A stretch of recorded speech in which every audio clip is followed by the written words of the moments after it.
Welcome back to another edition of Reality Check, your weekly deep dive into all things reality television. This week we're covering X Factor and The Voice. Rock and roll, love without blood, but show me that blood. I'm here with American Idol Season 6 standout Melinda Doolittle. Melinda, thanks for being with us today. I'm excited to talk about it this week.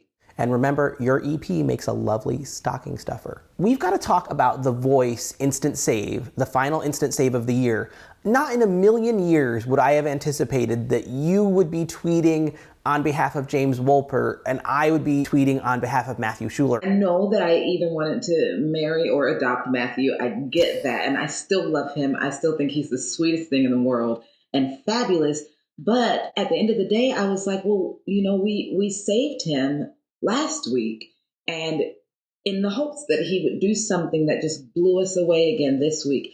And he had 2 performances, and neither one of them ended up working out for him. And while I hate that, I had to give it to James because James has been improving as we've gone along. America instantly saved James Wolpert. I'm sorry. I still love Matthew. Please still love me back. He doesn't want to be your baby anymore, one way or the other. But Matthew's 2 performances this week just weren't great.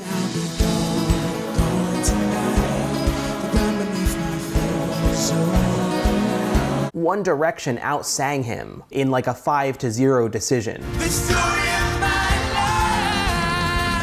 Even the weak one in One Direction kind of outsang him. And then he went to When a Man Loves a Woman, and I thought the song choice was kind of peculiar for a kid who sees himself as an alternative rock artist. And then he just didn't sing it that well again. Now when a man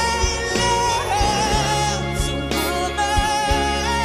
I think at the last second I thought about his overall body of work. Wrecking Ball, Cough Syrup, Cosmic Love, My Songs Know What You Did in the Dark, Hallelujah. And I was like, if we'd kicked George Clooney out of acting after Batman and Robin. This is why Superman works alone. I felt like there was more to come, and I felt like there was more greatness to come. And James, he's been sort of up and down throughout the competition, but I thought his peaks maybe weren't as high as Matthew's peaks. The only 2 things I disagree with is that One Direction does not have a weak one. So let's just go on that. I love me some One Direction. And number 2, George Clooney was perfectly fine in Batman and Robin.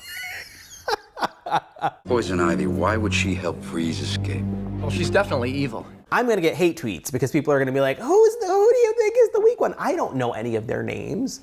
I can identify them sort of by hair color and scruff ratio. James Wolpert, we've got to talk about his performances this week. I really dug what he did with that White Stripes song. Well, I said it once before, but it bears repeating now. Whoa. But I did not get I would do anything for love, but I won't do that. James looked like he was sort of speed skating during it. The vocal got kind of winded and tired, and I know he was sick, but it was like, that was a really bad note to end on for him. I would do anything for love.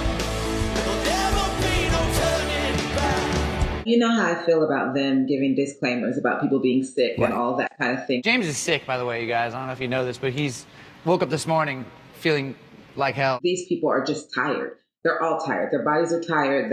They have no stamina to go on. Their voices aren't doing what they want them to do. They're betraying them. I mean, it's a hard week for everybody. They need Tyra Banks on the panel who will be like, I don't want to hear your excuses. They need a Tyra Banks. I'll just say this about James. Why doesn't he go back to a stripped down Joni Mitchell type of performance that did so well for him? If he can reel it in, then maybe then he could deserve the same grade as Tessanne. Only then. All right, I know. You want to get to Tessanne. She was your favorite this week, and I did give her redemption song the same grade as James's Fell in Love with a Girl. No, I do my recaps very quickly and get them up quickly. Those grades are the first thing I do, so I will admit that was a little wonky in the grading department. It's all I ever had. Actually, I think she should have had an A+. Tessanne was hands down my favorite. I see you. You know I can see you, right? Redemption song. Redemption song. Redemption song was flawless. It was. So the minus was for the sway bots. When zombies are there, you gotta run, lady. You gotta run. From the bottomless pit. What about Unconditionally, though? Like, I understand, look, Tessanne upgraded it. She took it from cargo to first class, especially when you compare her to what Katy Perry did on the AMAs. But if she'd sang Mambo No. 5, we would have to ding her for it. And I think Unconditionally is kind of a crappy song. And I thought it was a little bombastic. Okay, so we have so many fundamental disagreements on this. First of all, I actually love the song. I think the song is gorgeous. I think that... It's a 6-syllable word, and that's your chorus. I'm just gonna put it out like, no. I actually thought that Katy Perry sang better live there than she has in a really long time. Well, so that is true. Impressed with that. Nevertheless, you have to like hit that chorus hard. You know what I'm saying? Like it's just the melody of it. You have to hit it hard. And if you're really going to sing it unconditionally, then you've got to let go and do that.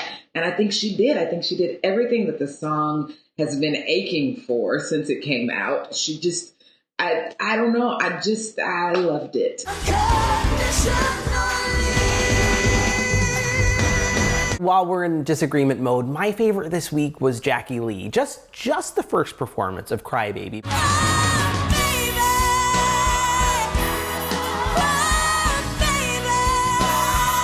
My only disagreement with you is how can she be your favorite contestant of the entire week when her second performance, what? Of a place where nothing's harder than it seems.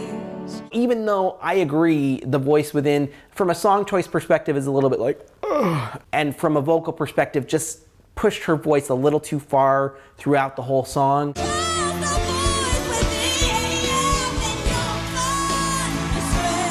The first performance just took me there, and so it was my favorite for the week.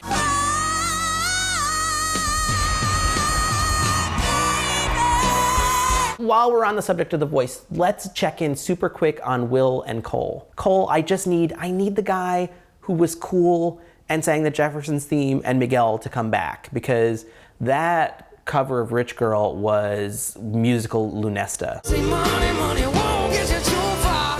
Say money, money won't get you too far, get you too far. I think he'd be an amazing recording artist because the sound of his voice is just gorgeous. Flawless. He just, in that moment, was not as much fun to watch. Yeah. But I think if Cole could go back to those soul songs, like the Jeffersons, like that, when he infuses his tone into a soul song, it is magic. Will Champlin just needs to stop looking mortified when he's on the stage. And secondly, you can't recreate At Last. You can't do it. You've done At Last. It was amazing. You can't then bring A Change Is Gonna Come and think it's like, I'm gonna do a soul classic every week. You can't. It's been a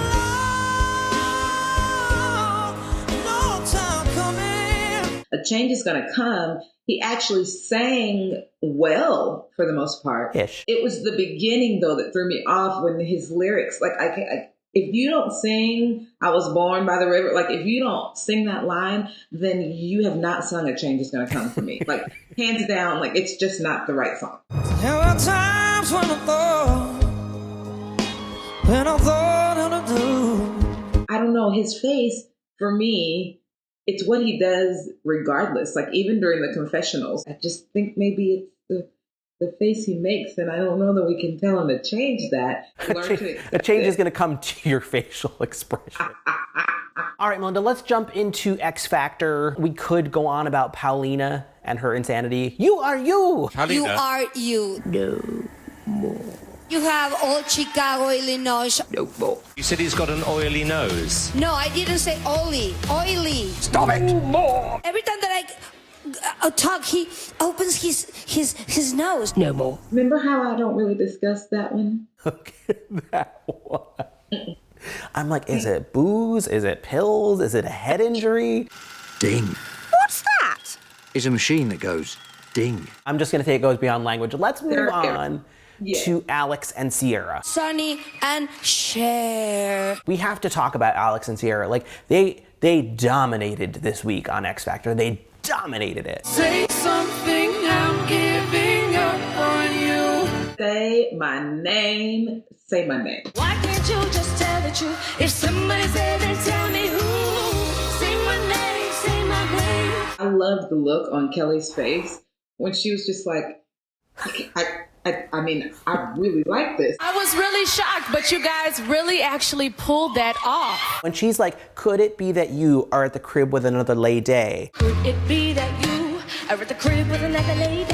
And then he's like, if you took it there, first of all. If you took it there, first of all, let me say. It was so conversational. I probably could have done without her trying to be sassy. Should have been a reason why you acted strange. Every once in a while when people come up to me and they're like, girlfriend, like I'm like, oh, you're trying. That's so sweet.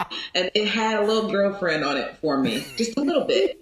However, she redeemed herself when she was like, yeah.